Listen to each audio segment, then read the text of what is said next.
Gracias al Señor. Hoy es un día especial, ¿no? Domingo de Pascua, domingo de Resurrección. Y vamos a tratar de... Bueno, yo tengo una palabra que habla acerca de la Pascua. El domingo pasado, cuando creo que predicó Javier, ¿no? También habló un poquito acerca de la Pascua y mientras él hablaba, mi mente recordaba algunos versículos acerca de cómo Dios fue obrando a través de los tiempos. Y a veces uno puede tener algunas similitudes con algunos relatos o encontrar algunas similitudes con algunos relatos. Y en esta oportunidad quisiera mencionar algunas comparaciones y similitudes, que puedo notar, quizás usted también lo ha notado antes, en tres relatos bíblicos. Pero antes vamos a orar al Señor, pedirle que esta palabra nos bendiga y que podamos realmente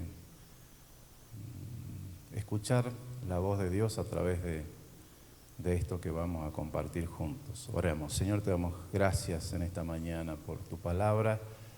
Gracias porque nos amas, porque te entregaste por nosotros.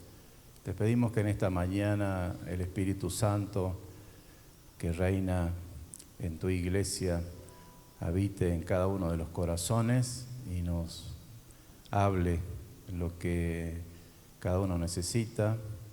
Quizás algunos necesitamos algo más que otros o diferentes cosas, pero tu palabra siempre es aliento a nuestra vida y nos alimenta nuestro espíritu. Y esa es la intención al compartirla juntos, de que nos puedas hablar en el nombre de Jesús. Amén. Este mensaje tiene un título un poco extraño.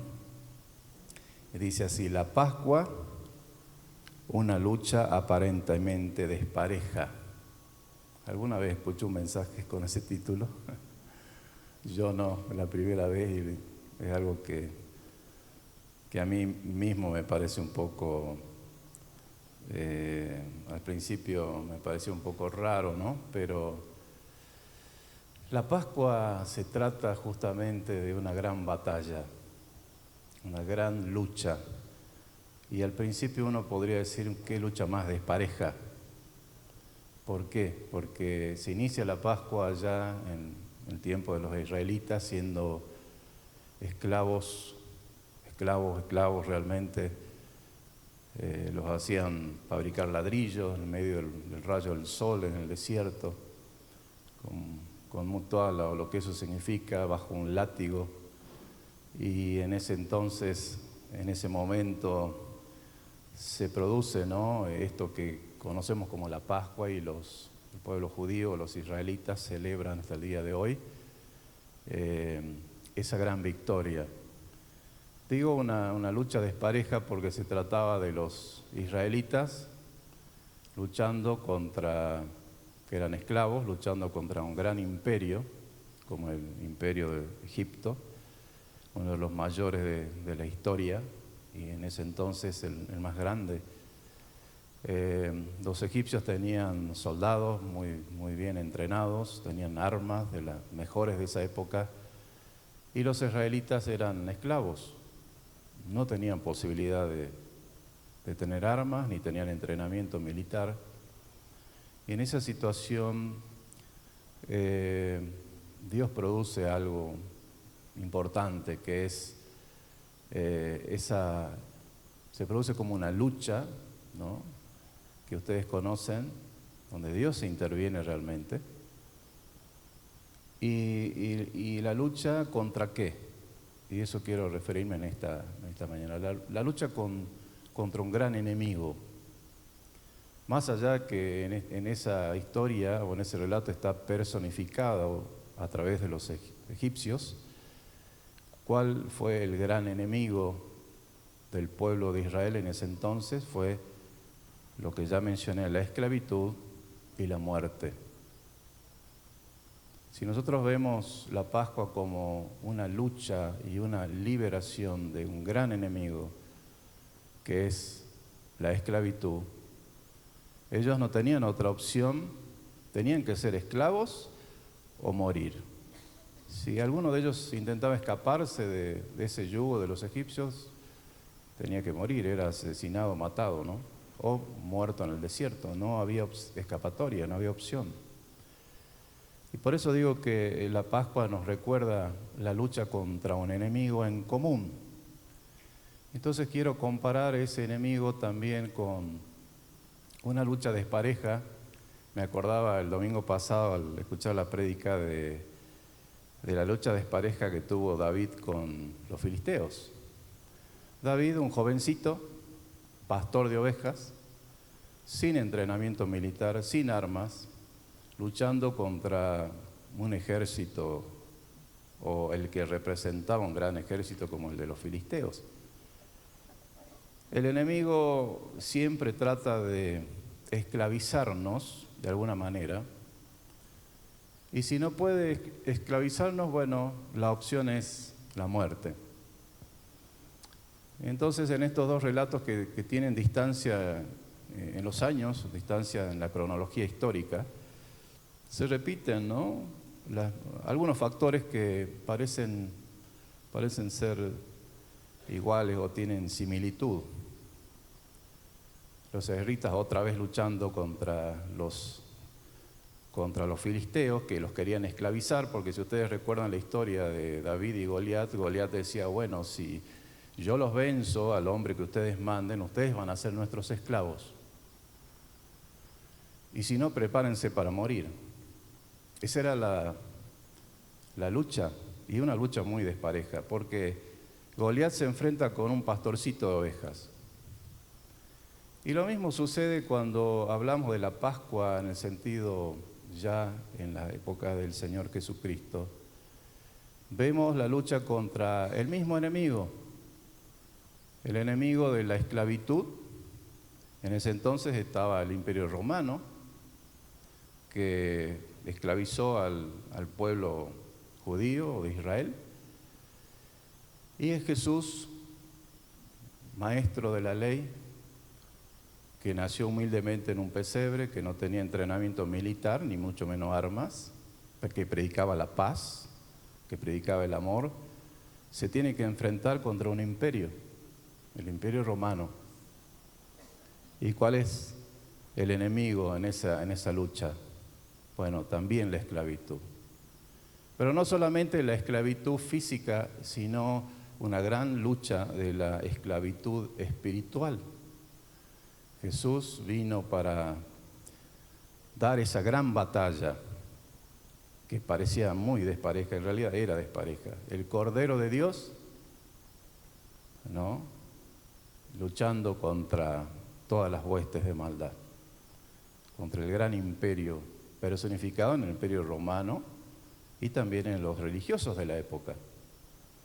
Así que por eso titulé esta palabra, la Pascua, una lucha aparentemente despareja. Porque no todo lo que parece es como es. Quizás Goliat veía a David como un pastorcito, y cuando lo ve venir le dice, ¿qué te crees, que soy un perro que vienes contra mí con un palo? ¿No? Y lo desmerece, lo veía pequeño, jovencito, dice que era de buen parecer David. Y entonces se enfrenta con un tremendo enemigo, David, que era Goliat. Si ustedes vemos la descripción ahí en Samuel, 1 Samuel, todo el armamento que tenía Goliat era terrible, armamento pesado. Pero volviendo un poquito al término la Pascua, quiero leerles un poquito lo que significa también. Y la Pascua es una de las festividades más importantes en el judeocristianismo, celebrada tanto por judíos como por cristianos. Su origen se remonta al Antiguo Testamento, específicamente al libro de Éxodo, donde se narra la liberación de los israelitas de la esclavitud en Egipto. Este evento, conocido como el Éxodo, marca el comienzo de la Pascua judía, también llamada Pesaj. En el relato bíblico, Dios ordena a Moisés que instruya a los israelitas a sacrificar un cordero y pintar sus puertas con su sangre.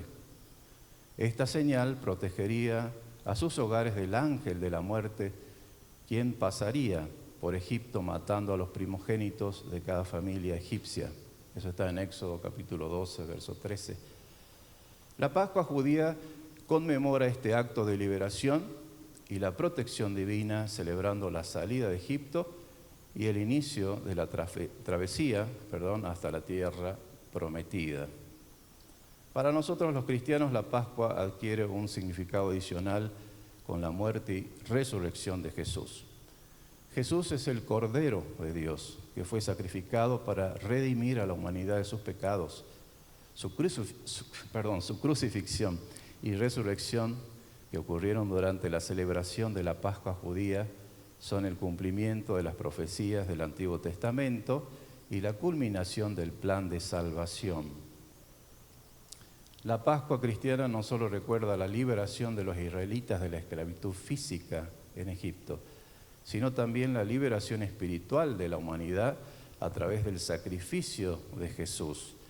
Esta festividad es un tiempo de reflexión, agradecimiento y celebración de la victoria sobre la muerte y el pecado y la promesa de una vida eterna. Amén. Así sea, ¿no? Entonces, 3 relatos bíblicos: Moisés y el pueblo de Israel en Egipto, David contra los filisteos, el pueblo de Israel contra los filisteos, y Jesús contra el Imperio Romano y los religiosos de la época. Entonces, algunos puntos importantes de similitud, y uno de los primeros es un enemigo en común. ¿Cuál es el enemigo en común? Más allá de que tenía distintos rostros, el enemigo era la esclavitud y la muerte. Esclavitud o muerte. Tenías que ser esclavo, y si no querías ser esclavo tenías que morir, porque no había otra opción. Los israelitas, como dije, en tiempo de la Pascua judía, eran esclavos de los egipcios. Muchos de ellos morían a causa del gran trabajo de la esclavitud, ¿no? Un trabajo pesado. Mencioné a David también como uno de los valientes que se enfrenta a todo un ejército y a un representante de ese ejército como Goliat, un hombre de gran estatura, un gigante con todos los armamentos.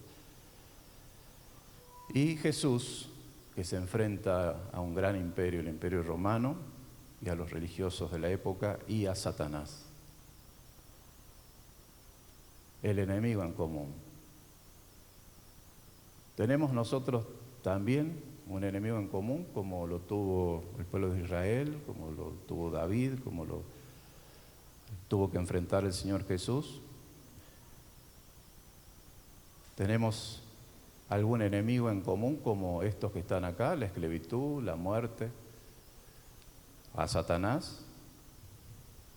Más adelante haremos una reflexión al respecto. En segundo lugar, una lucha despareja. Ya lo dije, los esclavos israelitas desarmados contra un ejército entrenado. David, un pastor de ovejas, contra un gigante.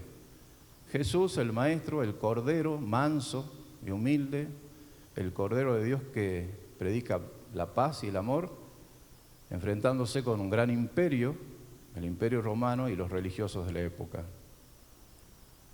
¿Qué otra cosa pueden tener en común estos 3 relatos? Bueno, vemos también una segunda similitud en esto. Es la actitud ante la batalla. El primero que dije es el enemigo en común, en segundo lugar, la actitud frente a la batalla. Los israelitas, cuando el Señor les manda a través de Moisés prepararse, porque Jehová iba a pelear la batalla en favor de ellos, Les dice así: ustedes tienen que prepararse.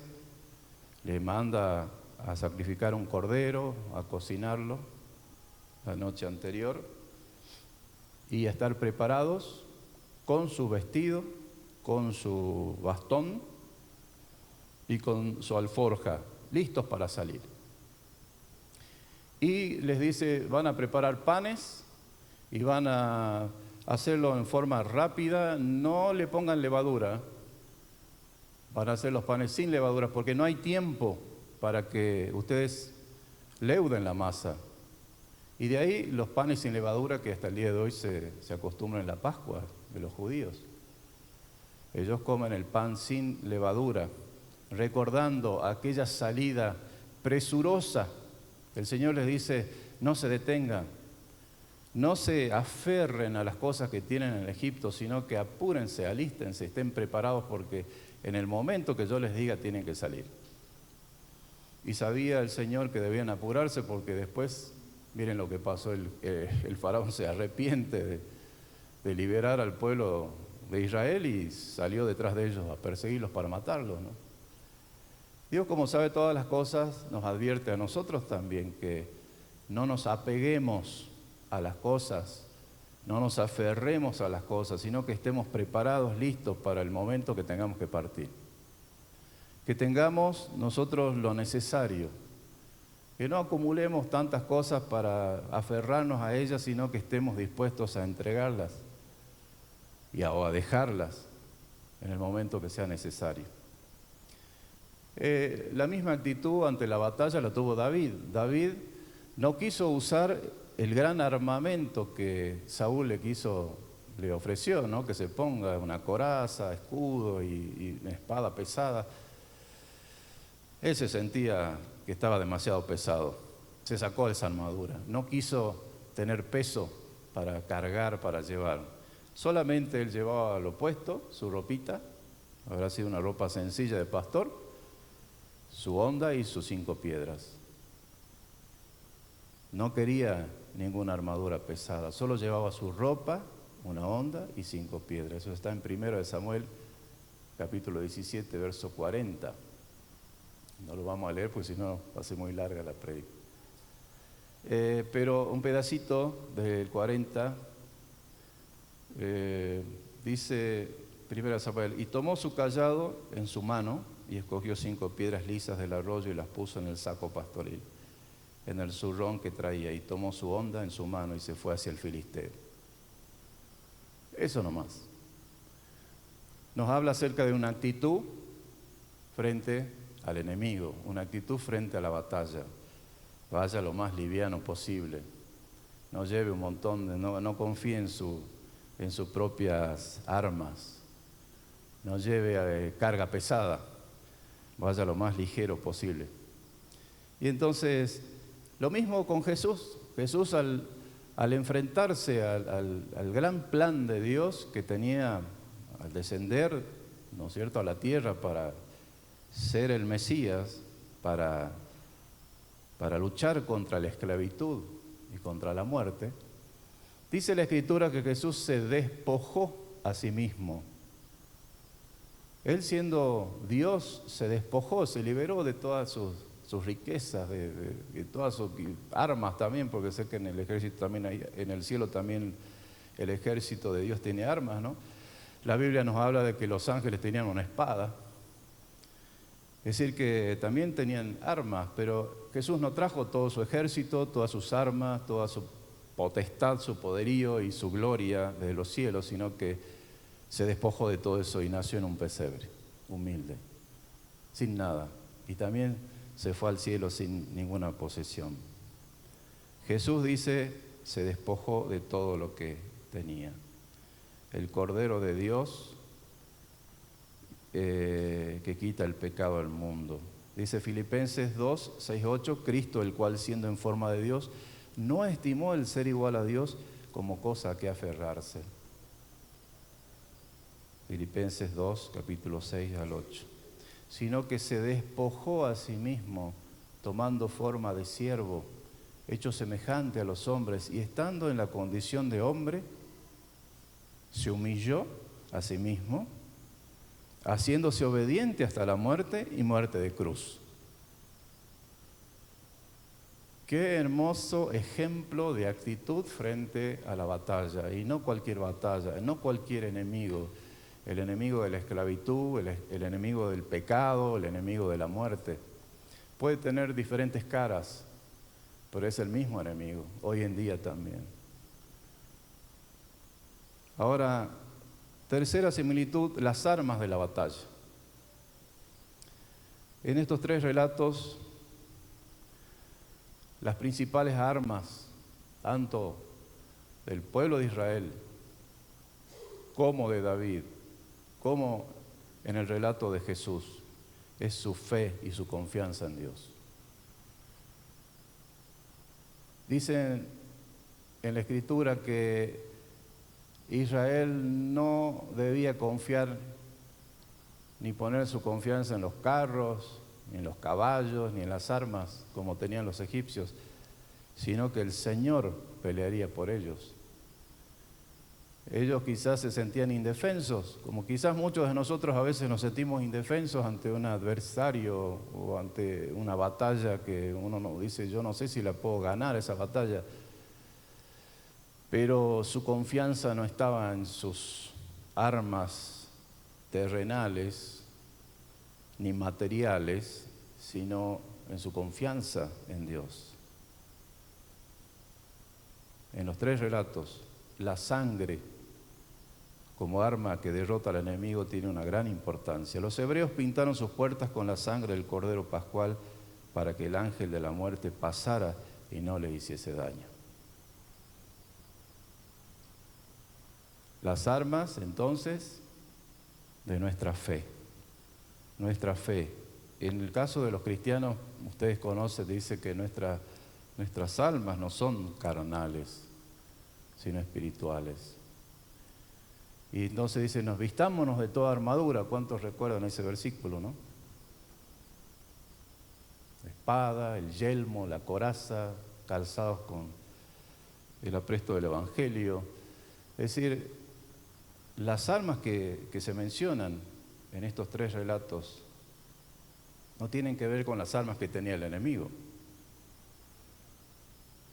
El enemigo tenía carros, tenía caballos, tenía lanzas, espadas, vaya a saber qué otras armas también de esa época. David tenía solamente su honda y sus piedritas, pero su confianza no estaba en eso tampoco, aunque era pequeñito, su confianza estaba en Dios. Amén. Jesús, dice, derrotó con su propia sangre, entregándose a sí mismo, y luego derrotó a la muerte, levantando su cuerpo de la tumba y resucitado. En Mateo 28, ¿no? Vemos cómo el Señor, ¿cuál es la arma que usó el Señor? Bueno, su confianza en Dios, lo que Dios le había dicho, que él al tercer día iba a resucitar de entre los muertos, el primer nacido de mujer que resucitaba de entre los muertos, él es el primogénito. Dice Mateo 28, capítulo 1 al 10, dice, pasado el día de reposo, al amanecer del primer día de la semana, vinieron María Magdalena y la otra María a ver el sepulcro. Y hubo un gran terremoto, porque el ángel del Señor descendió del cielo, y llegando removió la piedra y se sentó sobre ella. Su aspecto era como un relámpago, y su vestido blanco como la nieve. Y de miedo de él los guardas temblaron y se quedaron como muertos. Mas el ángel respondiendo dijo a las mujeres, no teman vosotros, porque yo sé que buscáis a Jesús, el que fue crucificado. No está aquí, pues ha resucitado, como dijo. Venid, ved el lugar donde fue puesto el Señor. Id pronto y decid a sus discípulos que ha resucitado de los muertos, y aquí va delante de vosotros a Galilea, allí le veréis. ¿Cómo vence Jesús? ¿Qué armas usa Jesús para vencer la esclavitud, para vencer la muerte? Bueno, Él se entregó a sí mismo, su propia sangre. Y también, así como Él se entregó y confió en el Señor, dice que Dios Padre lo levantó entre los muertos al tercer día. Y aquí menciona el relato cómo fue el momento ese, ¿no?, de la resurrección del Señor, y cómo el ángel se le aparece a las mujeres y les dice: ¿por qué están buscando ustedes aquí? Él ha resucitado, ya no está en la tumba. Y justo también coincidía, ¿no?, de que era Pascua, la fiesta de los judíos, de las Pascuas, de los panes sin levadura. Y entonces celebramos la Pascua, el día de resurrección, hoy también, porque Jesús resucitó de entre los muertos. Porque Jesús venció a nuestro enemigo más grande, que es la esclavitud, la muerte, y nuestro enemigo Satanás. Y entonces dice que el Señor les salió al encuentro. Cuando iban las mujeres a avisar a los discípulos de la resurrección, Jesús les sale al encuentro a las mujeres y les dice: paz, ¿no? Entonces ellas, saliendo del sepulcro con temor y gran gozo, y se fueron corriendo a dar las nuevas a sus discípulos. Y mientras iban a dar las nuevas a los discípulos, he aquí Jesús les salió al encuentro diciendo: salve. Y ellas, acercándose, abrazaron sus pies y le adoraron. Entonces Jesús les dijo: no teman, id, dad las buenas a mis hermanos para que vayan a Galilea y allí me verán. Así que estas tres o cuatro similitudes. Y una de las cosas que también me llamó la atención es que en esto de enfrentarse al enemigo, en los tres casos vemos que al enfrentarse al enemigo, la actitud no fue así de decir: bueno, vamos a esperar a ver qué hace el enemigo. Vamos a esperar a ver si el enemigo se va o se arrepiente de venir a destruir nuestra casa, nuestra vida. No fue una actitud pasiva, sino que los israelitas, el Señor les dice: dense prisa, salgan, coman el cordero y el pan rápidamente y estén listos para salir. En el caso de David también dice que cuando él vio a Goliat, él se dio prisa y corrió hacia el filisteo. No se quedó esperando a ver qué va a hacer Goliat. No, David tomó la delantera y agarró y corrió hacia el enemigo para atacarlo. Jesús también, él sabía el momento en que él tenía que enfrentarse con la muerte. Él preparó todo, la noche que iba a pasar con sus discípulos, la última cena. Y cuando Judas, que era el discípulo que iba a traicionarlo, estaba comiendo con ellos, le dice: lo que vas a hacer, hazlo pronto. No había tiempo para perder. Entonces, cuando nos enfrentamos ante un enemigo como este, no debemos, creo yo, tener una actitud así pasiva, de esperar qué pasa, sino adelantarnos, ser rápidos en reaccionar y nosotros tomar la delantera. No espere que el enemigo destruya tu hogar, tu trabajo, tu vida. No, toma la delantera, enfréntalo en el nombre del Señor. Amén. Pon tu confianza no en las armas terrenales, sino en el Señor. Qué lindo es cuando uno pone la confianza en el Señor. Ahora hagamos una reflexión para nosotros mismos. Voy a tratar de ser sintético con el cierre. ¿Qué pasa con nosotros? Yo te preguntaría: ¿y tú? ¿Y tú? ¿Cuál es tu mayor enemigo? ¿Tienes algún enemigo que no puedes vencer? ¿Eres esclavo de algo? ¿Esclavo del pecado? ¿Cuál es tu mayor enemigo? ¿Temes qué pasará con tu vida? ¿Es inseguro acerca del futuro? ¿Te sientes amenazado por algo, por alguien? ¿O hay alguien que te hace la vida imposible y bueno, ese es tu mayor enemigo?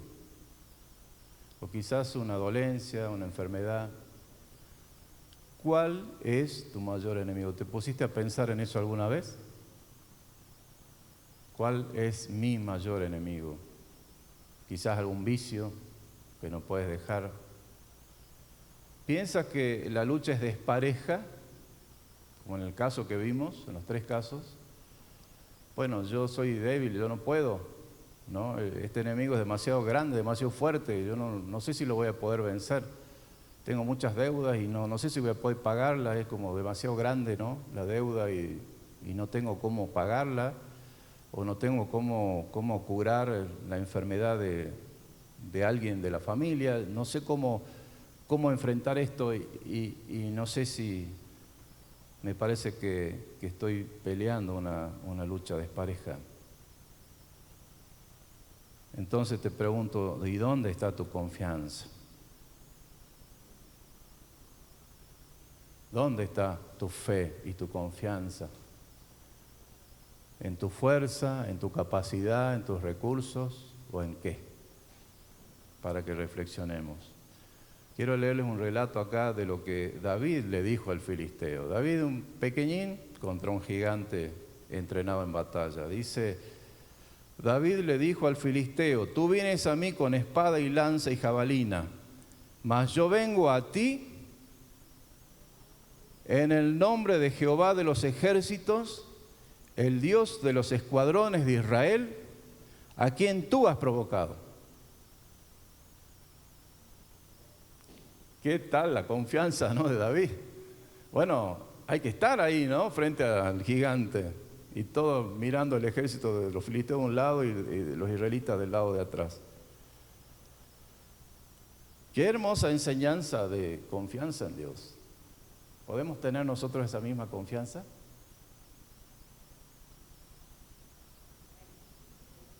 Amén. Amén. Usted puede proclamar que amén. Nosotros podemos tener la misma confianza que tenía David. Dice, Jehová te entregará hoy en mi mano y yo te venceré. ¿Puede decirle usted al enemigo que tenga, Jehová te entregará en mi mano y yo te venceré? Amén. Y si te cortaré la cabeza, no vaya a cortar la cabeza a nadie, ¿no?, de ser humano. Estamos hablando en sentido figurado. ¿Sí?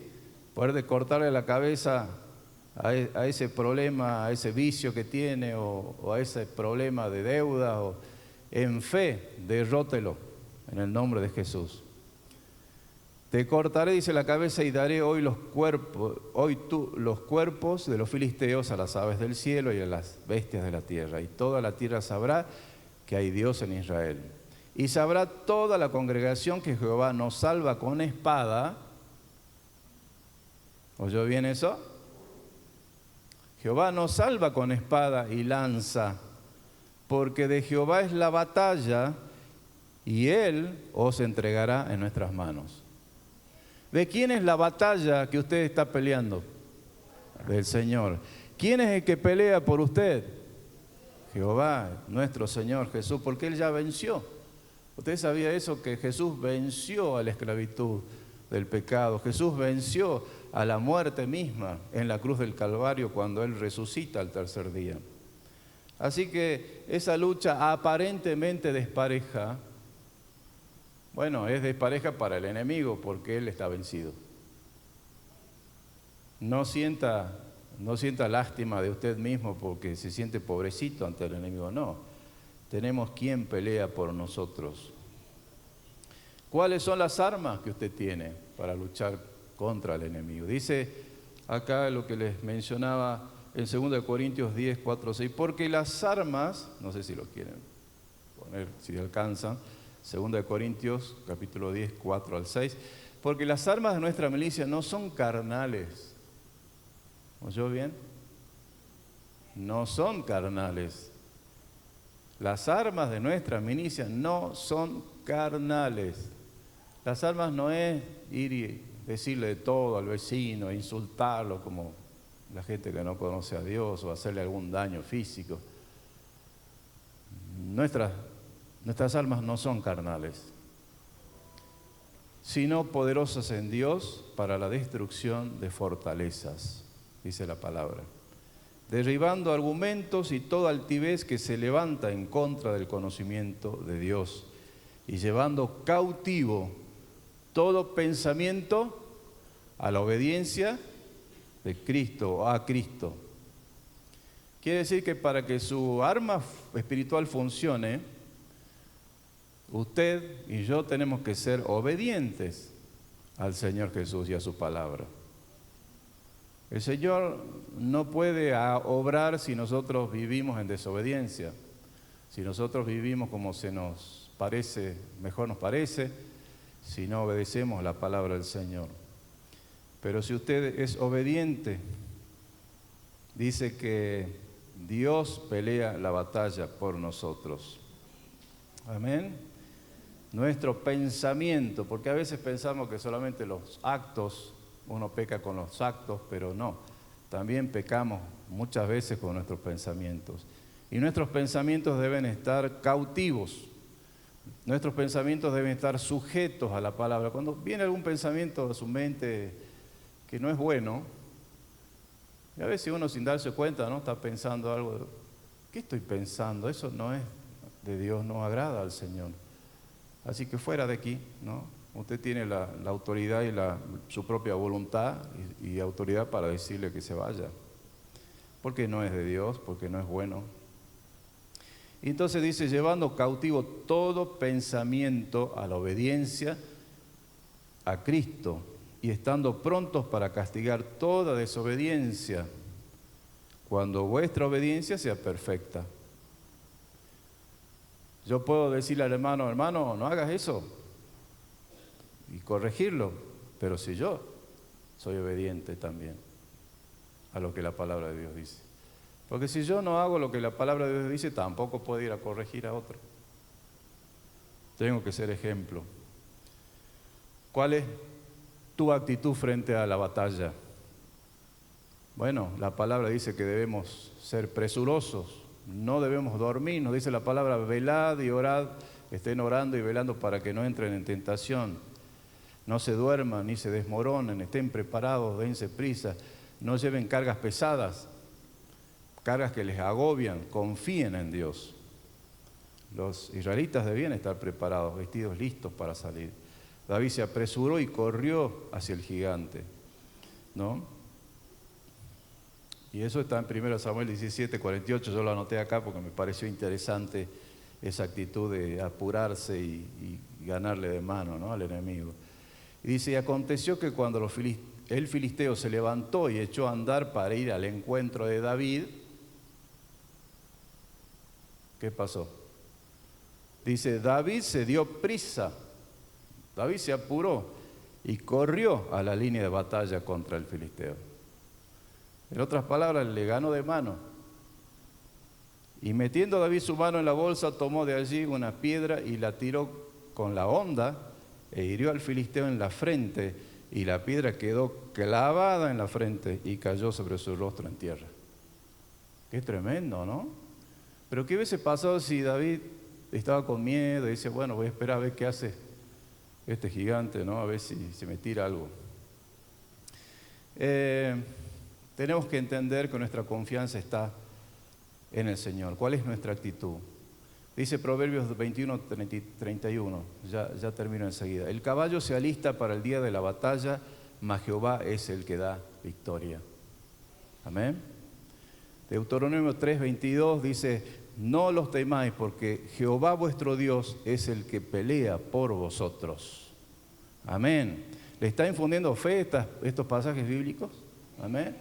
Que usted no se sienta en desventaja contra el enemigo, sino sepa que usted tiene las armas necesarias para luchar, para pelear y ganar la victoria. No le tengas miedo, dice el Señor, tu Dios pelea por ti, en otra versión.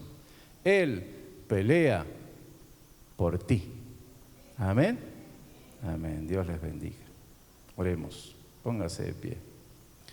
Te damos gracias, Señor, por esta Pascua, porque has vencido, porque nos demostraste que no es con las armas terrenales, no es con las armas carnales que se gana una victoria.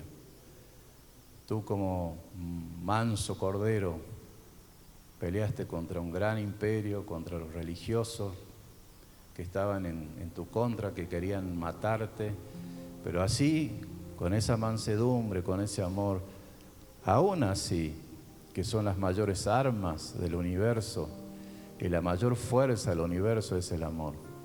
Con eso venciste al enemigo. Ayúdanos a nosotros a poder también pelear esa buena batalla, a no utilizar las armas que conocemos, del odio, de destruir, de hablar mal, de dañar, sino las armas que tú usaste, el amor y entrega, la entrega personal por aquellos que te escupían, que te azotaron, que te maldecían, en vez de devolverles con lo mismo, o enviar a cientos y miles de ángeles para destruirlos a todos. Tus palabras fueron, Señor, en ese instante, colgado en la cruz, sufriendo por nosotros. Perdónalos, Señor, porque no saben lo que hacen.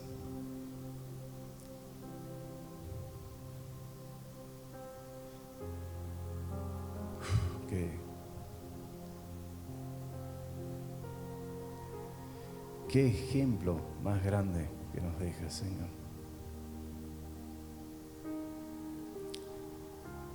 Ayúdanos a hacer lo mismo que tú hiciste, a confiar en el Padre Celestial, a estar dispuestos a ser testigos tuyos, hasta ser mártires tuyos, por causa del Evangelio, porque sabemos que la victoria está ganada.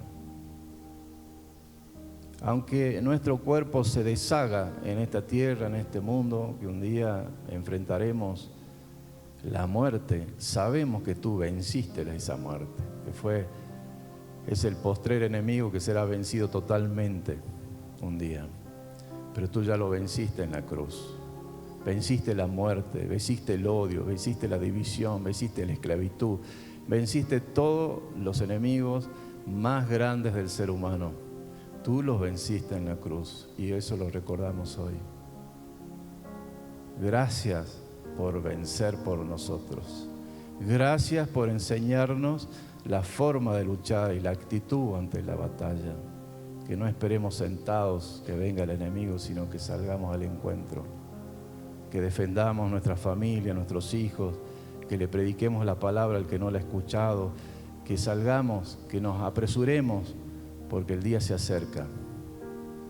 Gracias, Señor, en el nombre de Jesús.